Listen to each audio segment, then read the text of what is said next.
sommes les nains sous la montagne. On creuse le jour, on boit la nuit. Et on n'aime pas ceux de la surface. Ah bah ça c'est sûr, hein. Courant à train vers les fougères, il arriva.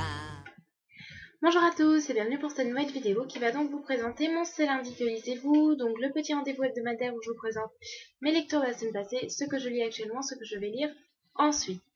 Alors la semaine dernière, je vous quittais sur La Ronde des Innocents de Valentin Musso, publié aux éditions Les Nouveaux Auteurs.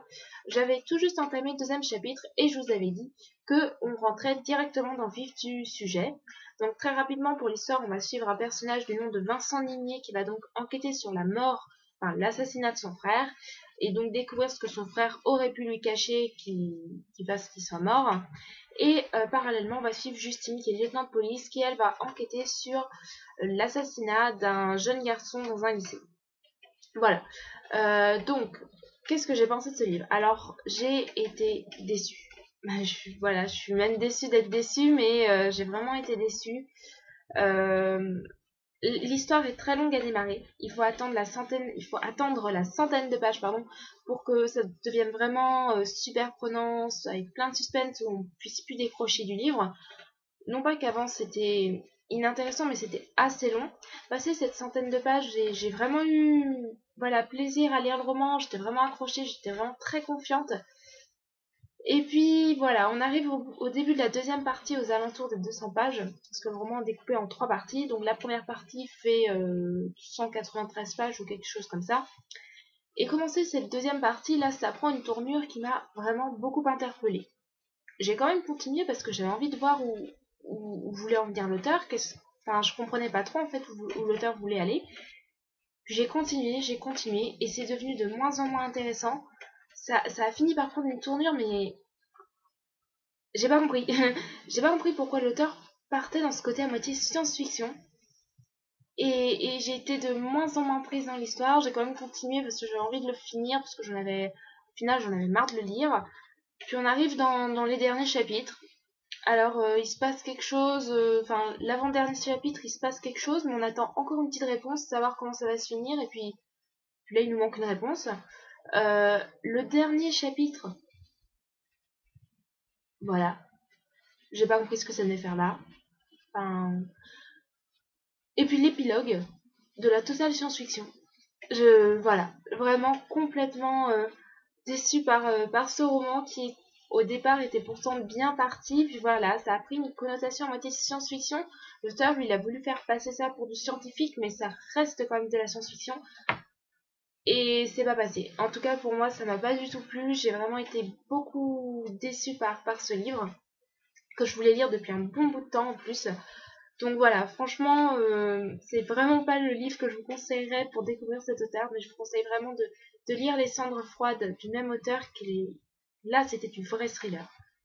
Ensuite, j'ai lu donc le tome 0 de Alpha et Omega, l'origine de Patricia Briggs, publié aux éditions Milady, dont je dois écrire la chronique pour le 11 avril, puisque j'ai organisé une lecture commune sur Livratic. Donc si ça vous tente, vous pouvez encore nous rejoindre. Donc le 11 avril, c'est mercredi, jeudi, quelque chose comme ça.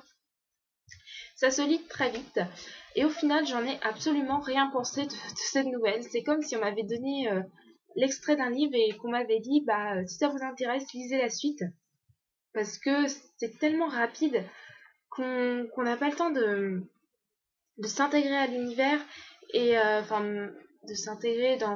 C'est pas vraiment un nouvel univers pour ceux qui ont lu Mercy Thompson, mais voilà, d'apprendre à apprécier les personnages, etc.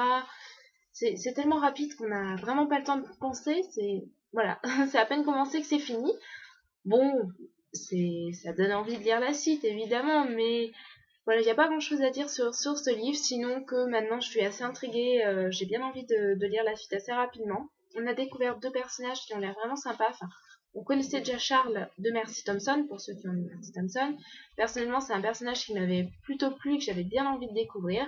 Et donc on découvre Anna, mais pour le moment Anna, j'ai eu un peu de mal à cerner, à voir comment elle évolue dans le tome 1.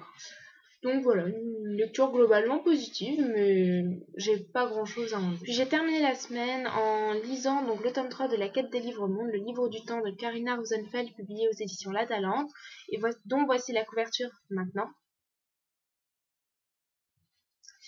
Alors, c'est un tome 3, donc je vais pas vous parler de l'histoire, parce qu'étant donné que j'ai lu le tome 1 il y a 4 ans, voilà, je risque de vous spoiler.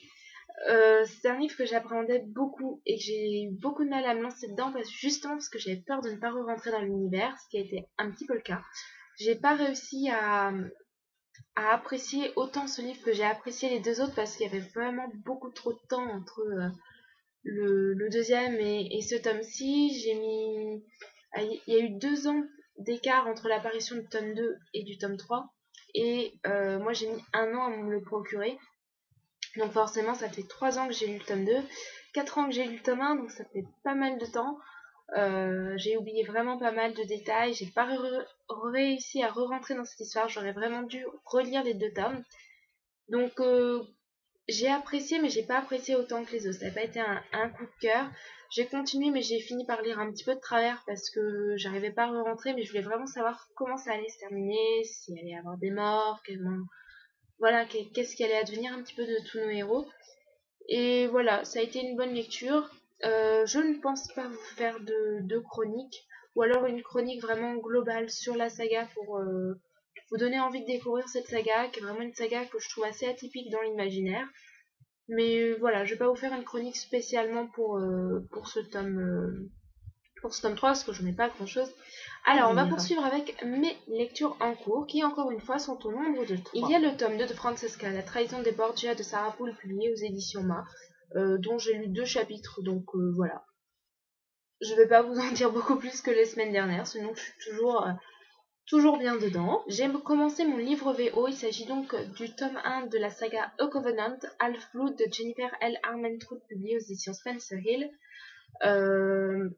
Et j'avance vraiment très vite très vite, c'est peut-être un peu abusé, mais j'avance vraiment pas mal pour un roman VO. J'ai déjà lu les 4 premiers chapitres, j'en suis à une 50aine de pages et ça me plaît énormément.